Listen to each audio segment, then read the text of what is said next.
Yeah, you should clean those one greasy holes. That's scary, that one part. Because it's way greased. This is a brand new original. This song is called Confusion.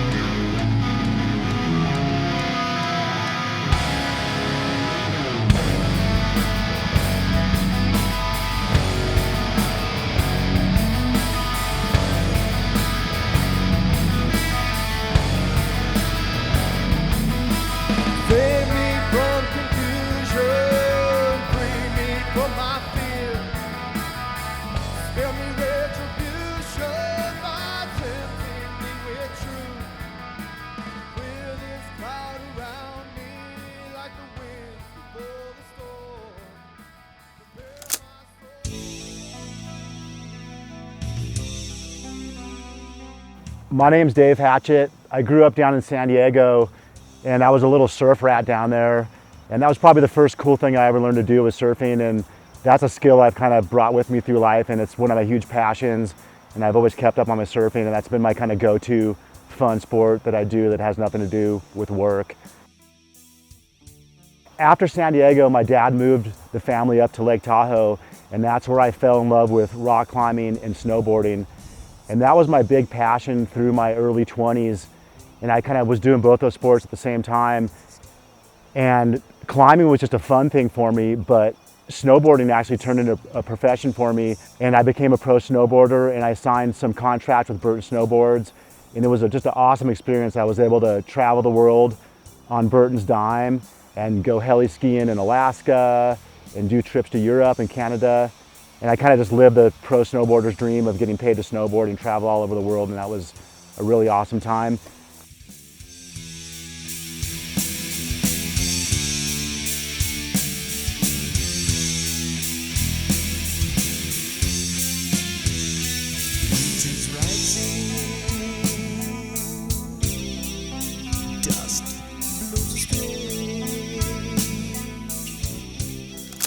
So during the 90s when I was a pro snowboarder, climbing was always just a huge part of my life. I loved climbing, and it was just this huge passion of mine.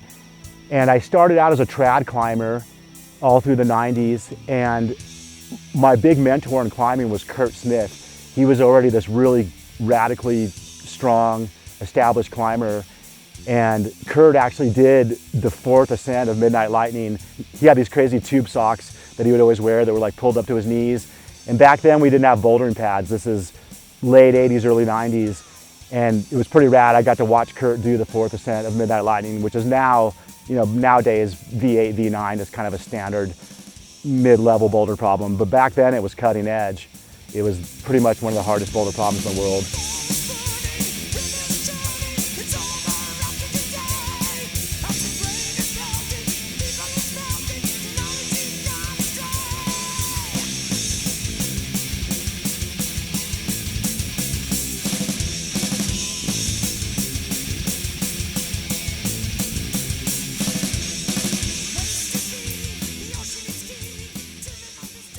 Kurt took me on my first climbing trip to Joshua Tree in Yosemite.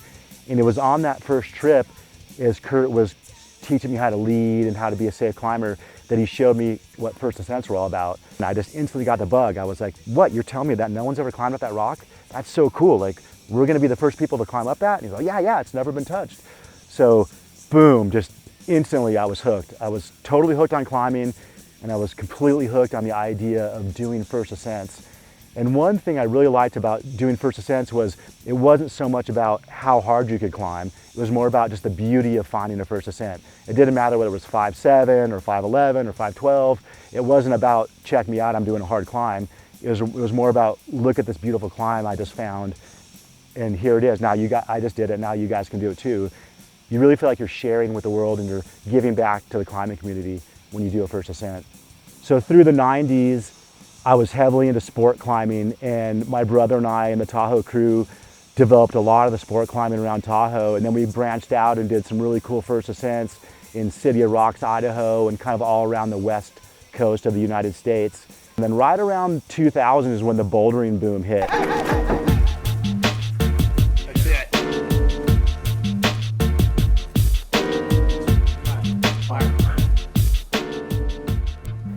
And that was when I just completely changed all my focus into bouldering. And it was the kind of the same vibe. We were out climbing and doing established routes, but we were also out hunting for first ascents.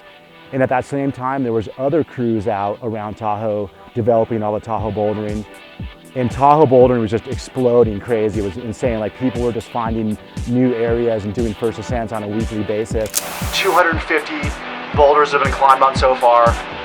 1,000 problems done already. There's probably going to be 1,000 more problems when it's all said and done.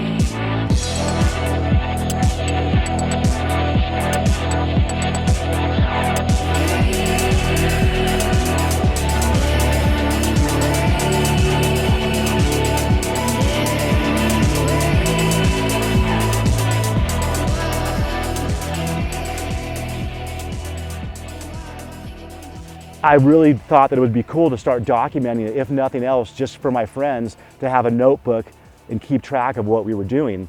So that was pretty much when the process started. It kind of became this combination of documenting the areas that everyone else had done, add first ascents while we were there, and that even just lit the fire even further for us to explore further, look even further, and look on different canyons and look on Google Earth. And then we just started finding area after area after area.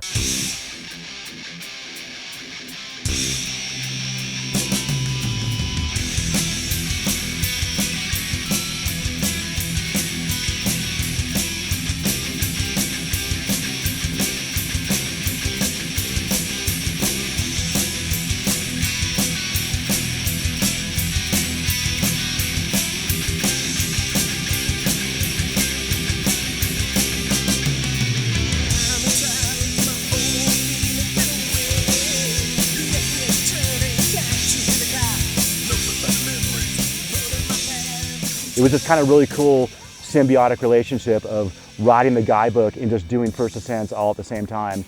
And it was a great vibe because when I would hook up with these other crews who had found their areas, they were super stoked to share what they had found with other people. It was just this kind of fun party atmosphere. And then of course, stronger contingencies of climbers started coming into Tahoe and developing the kind of V12 and beyond boulder problems. And that was a whole nother cool thing to watch. And Jimmy Webb was obviously one of the big spearheading factors in that. He was, obviously a huge name in bouldering.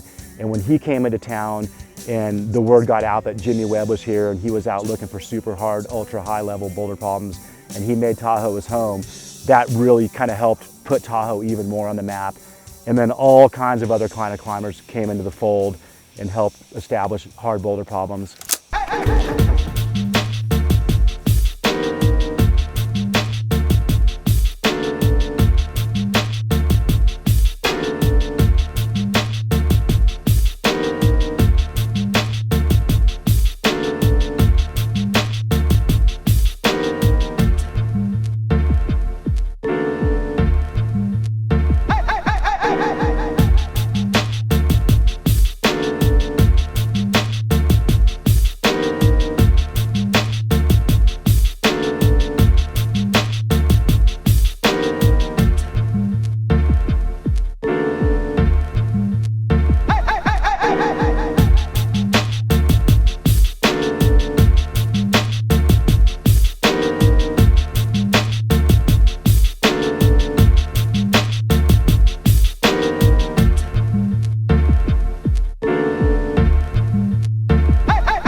So just recently, I put my guide on Kaya, and Kaya is this great app where you can pay a yearly subscription and have access to literally 100 or more guidebooks.